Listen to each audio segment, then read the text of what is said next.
figures. I like Steaks. to Everybody steaks. Yeah, I like to eccentrically I like to like this thing pronouncing it. I like to eccentrically pronounce the figures part because it's such a funny word, especially if you like put it in that accent. It's like figures, so I'm like figures. It's just so stupid. So I like to do that because it's funny. I don't know. Do you think that's funny? I think it's funny. It's funny, yeah. The figures. It's like when somebody says, instead of legumes, they say legumes. Like, what the fuck? How there? Oh, hi. Hello there. Have you had your daily dosage of legumes by any chance, Elia? Because, my God, you are slowly turning to one of those tall, skinny figures I read about in the magazine. That makes no sense. There's a cheeky sitcom that was popular years ago called Schitt's Creek, and there's an actress in it that almost her entire character is built around that concept of just exaggerating weird syllables, and it's funny as all hell. I guess I will both like and dislike it. Bastard. This is an interesting DM. Wait a minute.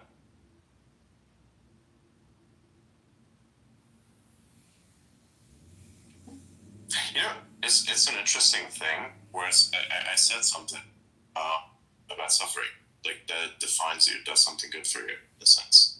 Things like your ability to persevere beyond it, like what it is. That's the test, right? We established that in the past. But it's almost like if you make suffering your identity, which most people do because they haven't beat it, they've allowed it to beat them so hard that it becomes their mark they bear, instead of, moving past it. It's like when people use mental health issues, even if they're made up, and they label themselves with them because they want some sort of identity because they don't have one.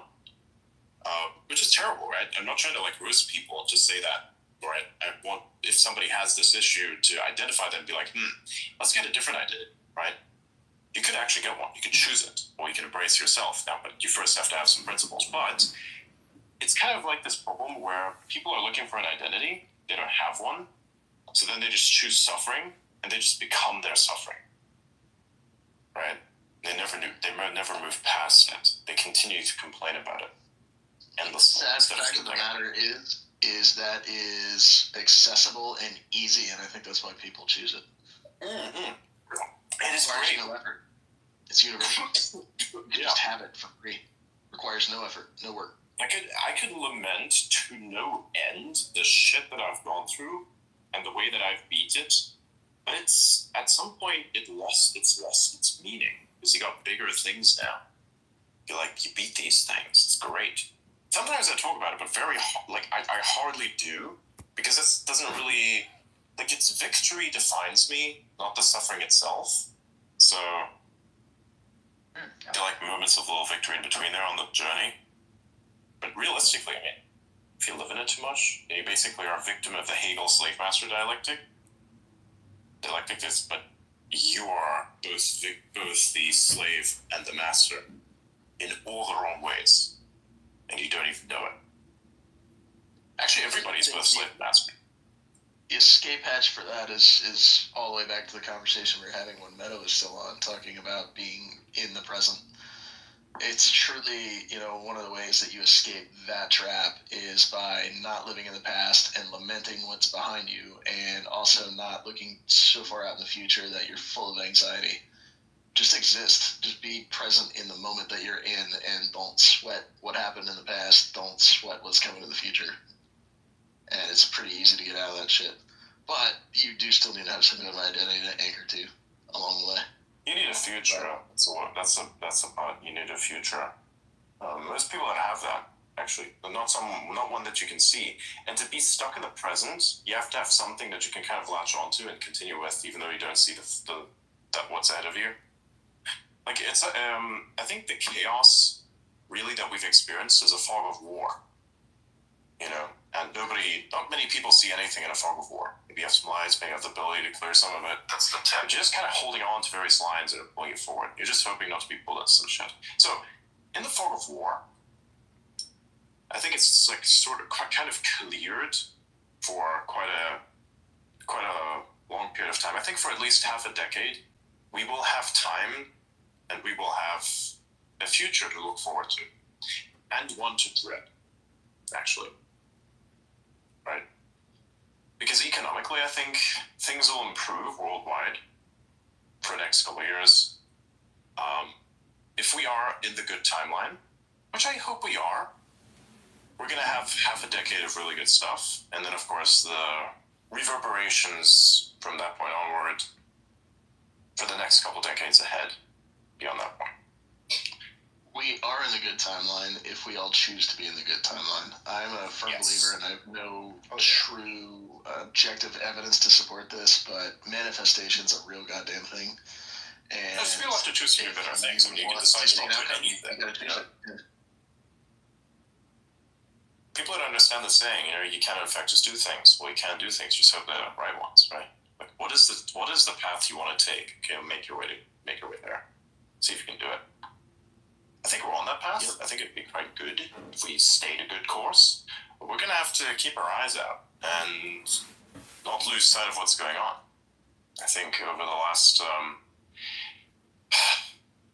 I think for about 6 years, people have been subjected to an insane lie, and they didn't have a choice. Speak out about it, you get fucked.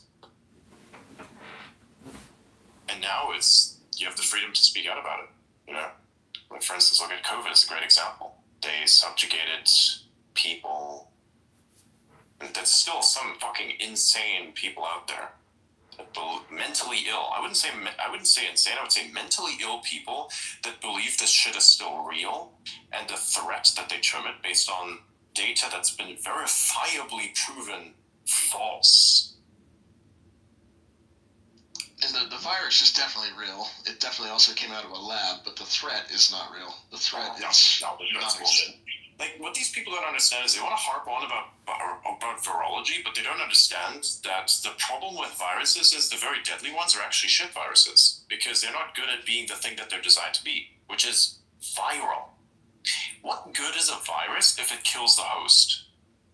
Not really good, because it's not going to spread much. Whereas this thing was designed to spread, which is incredible, by the way, because then it made it less bad. I've had a few of the variants, I'm fairly sure, because I can tell by the after effects of some of them that I have in fact had these. They're basically like the flu, just a little stranger, and in places where normally flu wasn't found, which is why it had some detrimental effects on people. Like for instance, in my case, I lost my sense of smell for a little bit. My libido was fucked, as in it was irregular and weird. My appetite was weird. My sleep patterns were also weird. Like, I wanted to sleep when I couldn't. Like, I was like, I don't want to sleep now. Why am I tired all of a sudden? It's annoying. I just didn't bother, like, playing into that. So I was like, fuck this, I'm going to stay up, like, again. Stubbornness. And eating, same thing. Wanted to force me to stop eating. I was like, no, fuck this. I don't want to eat. I can feel nothing by eating this, but I have to eat anyways, because if I don't, I'm going to die. Right? I need the nutrients, because otherwise I'm going to have problems. So I kept eating, of course, right? But those are some of the symptoms of that virus. So the virus itself is very real. The people that try to gaslight you say, oh, you're one of those people that says the virus. That's gaslighting. Don't play into that. Whenever somebody does that, instantly correct them and say, oh, no, it was very real. And it is. 100% the virus is real. But it was not what people told you it was. And even if it was not out of the lab, it was still a virus that already existed. It's a fucking coronavirus. Coronaviruses are very common. They've been around for thousands of years. Like, the flu, the common fucking flu, that was basically what it was. Yep. I've had the flu. I've had worse things that were considered normal. Oh, hey, in Europe, every year, you have this thing. You have the flu come around, everybody watch out, you're about to get fucked, somebody gets it. He's in bed for like weeks and it's torture. Happened to me when I was a kid, and, even until, yeah. I had it for quite a while. It happens every year. Same shit. Get super, super sick. Feel like you're into the worst time of your life. Mucus, everything is super fucked up. And then if you make it, you'll live to see another year. Same thing every year. And now it freaks out about the same thing. Like what? I'm sorry. I still will be eternally resentful for the fact that it was used as a pretense to drive vaccines in ways that it shouldn't have. Like, my kids weren't allowed to go back to school unless they got vaccinated. And it was like, okay, I can... People fuck my kids. they were forced. Yeah. They were forced to take it, otherwise they couldn't go to work. Yeah, same. It was really shit for me because I was in a position where it didn't affect me necessarily because of what it did and how exactly I was in that position for. But everyone around me didn't have a choice. It's like a survivor's guilt thing. That's what kind of like happened after that for me. But it really pissed me off. And they forced people to take it. And they would still say, oh no, it was a bad response. I'm sorry. You literally had as a motto, no jab, no job. And I just want these people to understand what you did has consequence. If not in this life, it will in the next, if there's such a thing. And boy, whatever is coming for you there, you deserve every bit of it. Because fuck you for that. People died because of this. And that blood is on their hands. Even though they were not directly the one that did it, they were the ones that heavily pushed and initiated these things. They didn't have to do it, but they did it anyways. They did evil not because they had to, but because they simply thought they ought to. And they weren't, because these people are really bad people. They're just evil. They had to do it. They had to put more zeros in their bank account. Come on, man. No, nobody has to do that. But you still want to do it because it's a very persuasive. That's the other side of that equation. People are generally evil just because they are.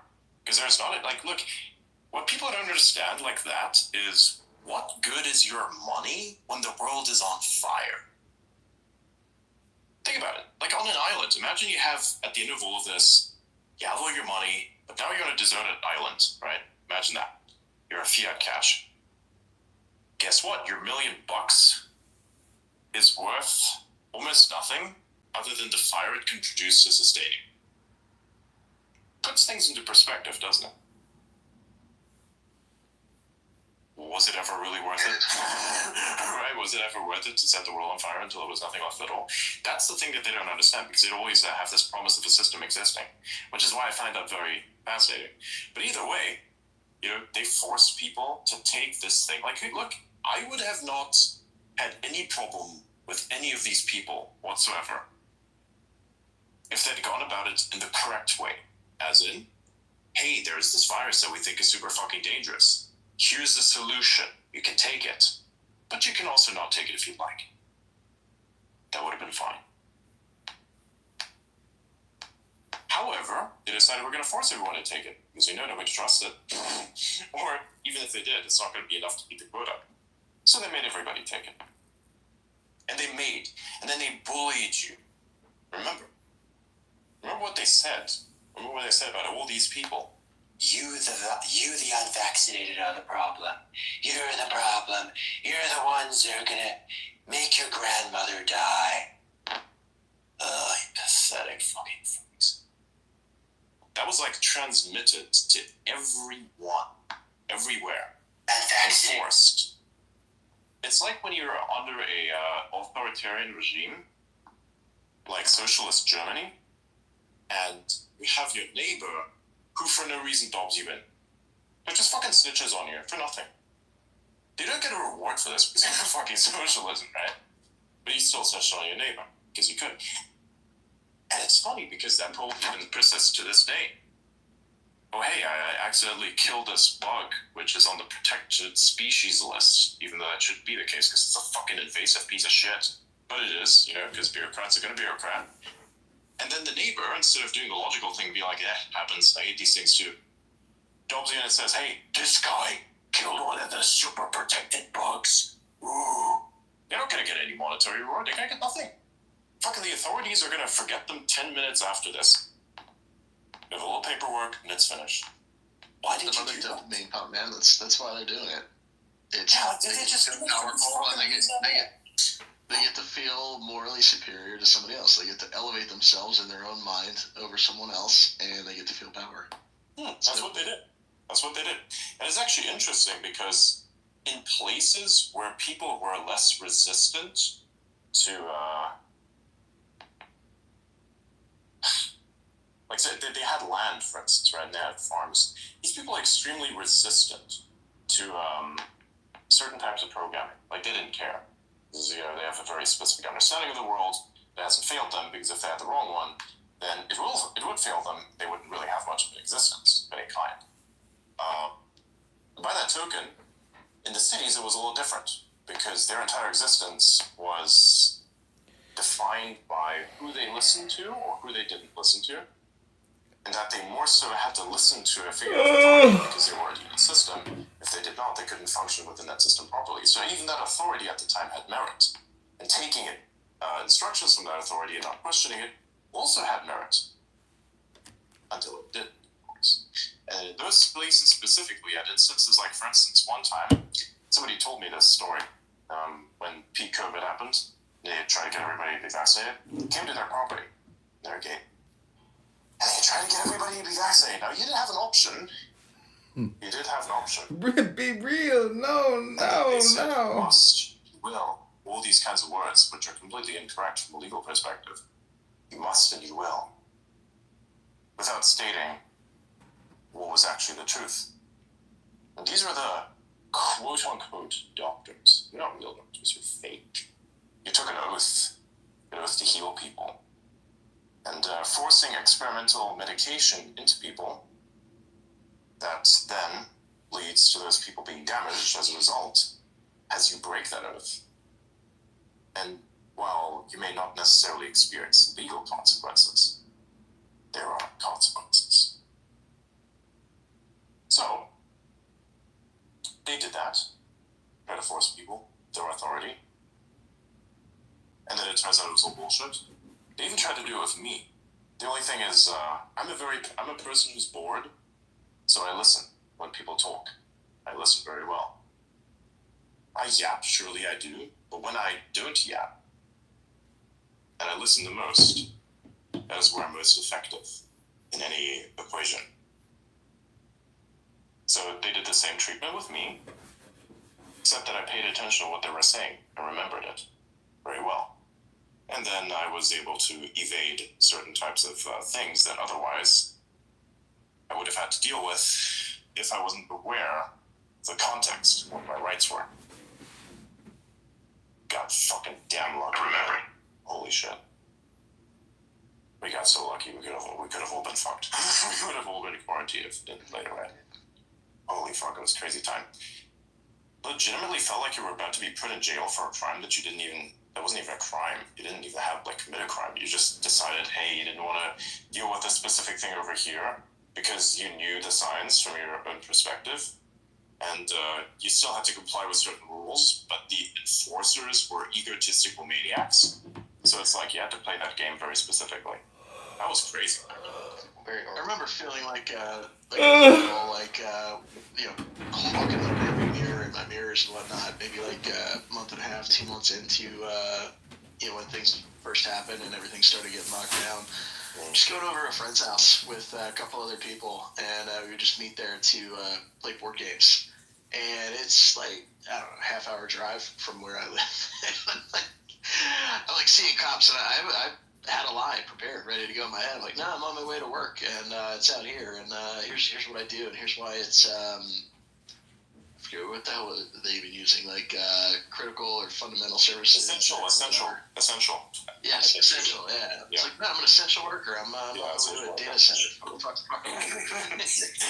I had essential status also, because I was maintaining a specific system that manufactured stuff that were made for human consumption and that fit the classification for essential worker.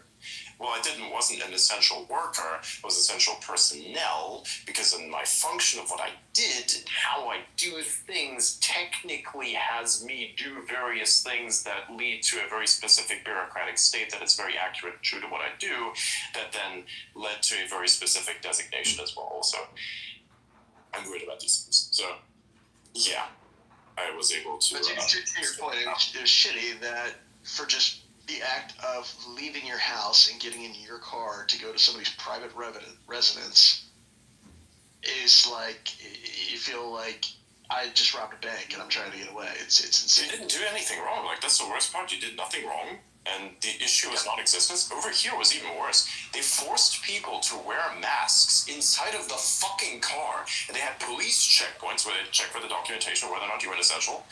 And they had you fucking wear your masks inside the fucking car. It's retarded. This was, by the way, under a government which seized power in 2008 and had since been in power and was effectively a dictatorship that did everything wrong. The consequences of which are still, like, the checks are still being paid for that shit that they caused. That's absolute fucking maniac bullshit. Wild.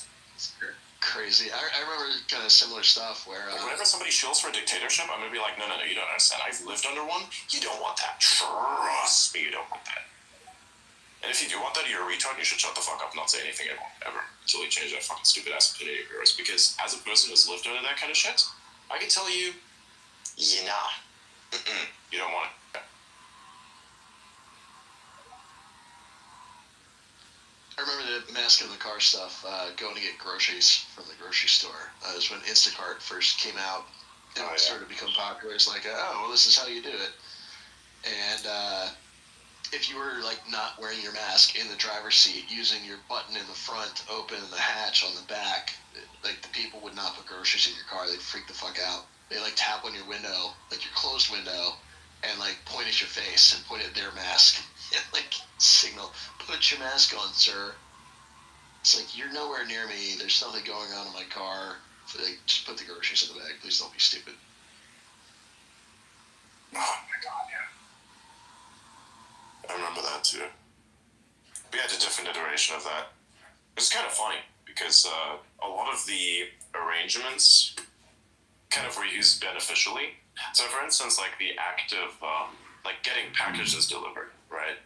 You just like go to a place and you had your stuff be dropped off, and like the guy who did this, we ended up knowing each other at some point, and we'd always have these very strange, funny-looking situations, because I would go to a place, park, he would come with his little fucking van, drop a package in my fucking car, he drives off, I drive off. There's no way this doesn't look sketchy as shit. Like, I get some fucking weird part from China. It comes, like, the way they wrap the boxes is fucking fucked up too. So it's like, when you, like, sometimes, right, for high quality anyways, you order a part from China, it's like put into this box, and it's a perfectly square, it's like a perfect cube. Right? It's a perfect cube that is completely wrapped in tape to the point where it's basically water and airtight. So it's a perfect fucking cube containing this part that is wrapped in tape to the point that it's air and watertight. Anyways, I get a call. Hey, by the way, package is about to arrive at the airport. Gotcha. Cool. I go to the place where it's their office, right? So I drive there. I park there. Guy with silver van literally drives next to me. This is happening in real time, by the way, so imagine this is happening in real time. I'm parked there waiting. Then anyways, see the guy with the silver van, comes up, I unlock my door, he takes out his package, opens my door, puts it in my back seat. I say hi, he says goodbye, I say goodbye. He closes the door. He drives off in one direction, I drive off straight, and I'm just in the car, like about to enter onto the and I was on Spaces while this happened, by the way. And I was like, hey, you guys, you know what? I just experienced this really funny thing. There's like no way that this didn't look like a drug deal, by the way. I explained what happened. It was so fucking I funny. remember that, I think. I was like, wait a minute, you guys, I just did the funniest thing.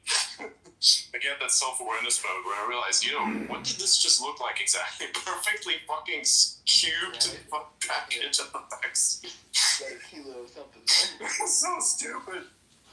It's like, Like, this is good. This is very, very good because it's efficient. I don't have to, like, physically wait in someone's fucking waiting room and whatnot. Nah, bro, I fucking park a car somewhere. Bro arrives with his package, puts it in my car. We say hi and bye.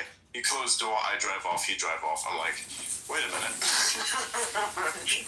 We've done that a bunch now. It's kind of funny. So that's the one thing that's kind of, like, left over from that time period where you didn't have to, like, contact or anything. Even though technically, like, from a contact perspective, it was, from a rule perspective, this was how you had to do it. From a contact perspective, did you seriously think that you had just avoided the coronavirus? You literally got a fucking package from China.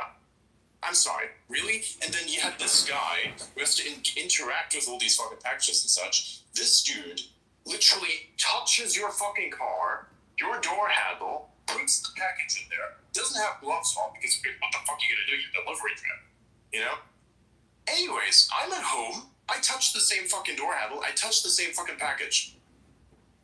Rationalize here. Do you see how you've already fucked up and you've been cooked before cooked could even be a thing you could think about? So, and look, I didn't even get the fucking disease from that. You know the funniest thing is, the only reason why I got infected with, like, one of the variants is because some dumb motherfucker on a bus had to cough into the hallway. You just use a fucking scarf. Cough into that shit, bro. Nah. Into the fucking, like, hallway. I'm like, No comment. you piece of shit human, man. What is this? Have you no manners? You can't say shit because you cause chaos. They're all gonna dogpile you, not the guy who's, like, being a super spreader right now. Everybody got sick. Literally, that fucking week afterwards, I got a whole bunch of reports of people in the fucking city being sick. I'm like, I wonder how we did that one. Yoda? So I literally fucking, like, witnessed that shit firsthand. So it's funny, I did all of these things, traveled through multiple different zones, which are each quarantined for their own reason, didn't get sick, and then got sick on a fucking bus somewhere. Wonderful. I'm not even necessarily pissed at that, although I technically am, because that really sucked. I was like, well, fuck it, this is an annoying way to get sick. Took me fucking 2 weeks. Ugh. Hate the flu, bro. All right, so I'm gonna pack it in the next 5 minutes here. So let's end on a happy note. Let's talk about something that isn't like collective shared misery. Okay. Drugs. Just kidding. That was also not gonna something like a collective note there. They're fine for me, but Yeah. I mean, on good notes, out of all of this, the good thing that has come out of it was that everybody kind of realized where the bullshit is. And I want people to never forget. That's why I kept saying, like, you know, this is the basic NPC. Some people, you know, that follow me, not all, this is very particular minority, but they still, because they're curious. I once said on his face, don't forget.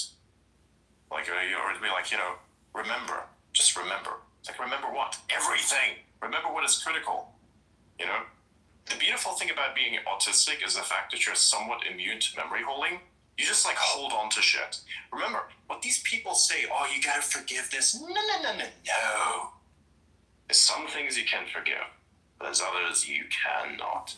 And betrayal is one of those things where the conditions for the conditions that you'd have to meet for that being forgiven are demonstrable. Very, very specific conditions, none of which have even been met at a fraction.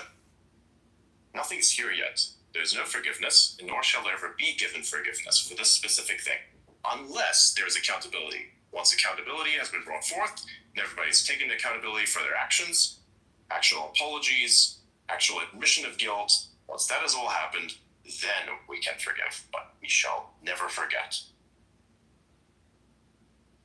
So,